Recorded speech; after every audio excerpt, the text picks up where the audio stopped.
As Andy just said, I'm Jake. I'm the executive pastor here at Trinity. We just wanted to take a few minutes to just provide a number of updates. It feels like we always have a million things going on at Trinity, and that is for sure the case in this moment.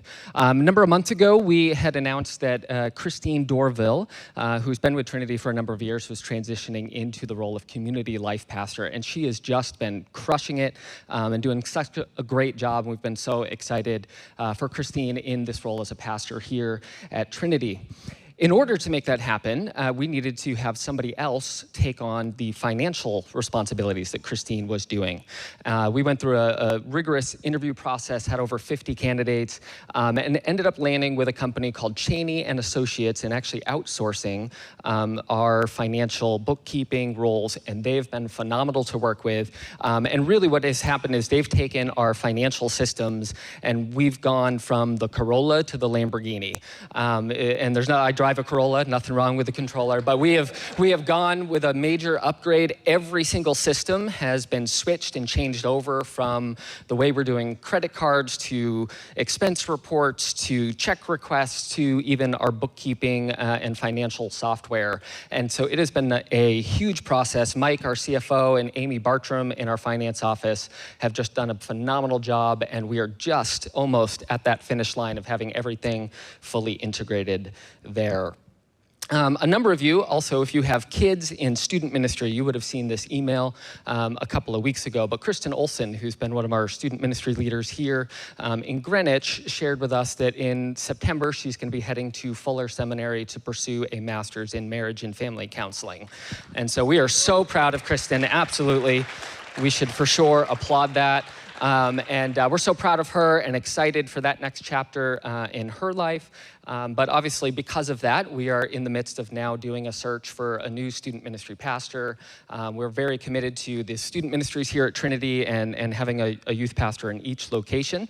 And so we are in the midst of that role. If you have questions on that or have candidates that you would have in mind, would love to get any suggestions. We're going to be posting that role online and doing that.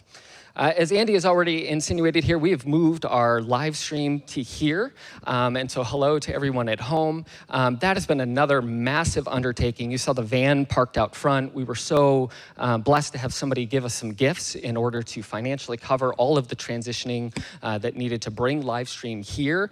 And our team just in the back of the room, this is another thing. Let's just give this team a round of applause. Kelly Lally, Jake Van Veen, Steve DeMont, Lenny Juan Carlos, Rick Bernier, Julian, Dave, and countless others. It has been a massive amount of work, and we're just so grateful for the team that we have there. Also, for our Darien venue, coming back out of COVID, we had been having services at Darien Library prior to COVID, and that was no longer a possibility. We're so grateful to Nero and Prez for having allowed us to do services there. We are getting very close to narrowing down a more long-term solution for our Darien location. We've also, over the last month and a half, been going through an interview process for a new Darien location pastor to step into the very big shoes that Katie Evans has left, and to continue to lead that Darien congregation as well. And then lastly here, our Westchester services. We've been so excited. Andy and his team have done such a phenomenal job in getting us ready in Westchester. We've had 2 preview services already. We have 1 more in August, and then the week after Labor Day, we'll be starting weekly in Westchester. We're so excited for that opportunity to be a church that has really 4 locations between Greenwich here, Darien, being in Larchmont, and then our online community.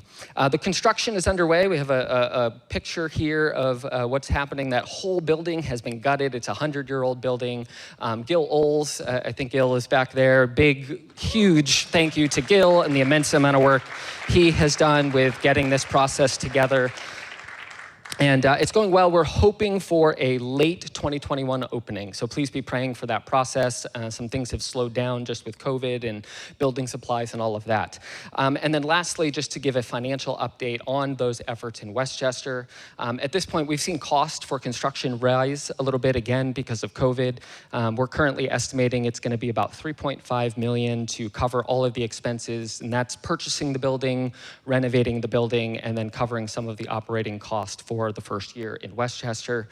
We've been so thankful to receive pledges. We've got pledges of about $2.75 million with another $630,000 to come, and we're so thankful to those of you who have given towards Westchester. At the moment, we have a remaining opportunity of about $120,000 to cover those expenses as we plant this location of Trinity.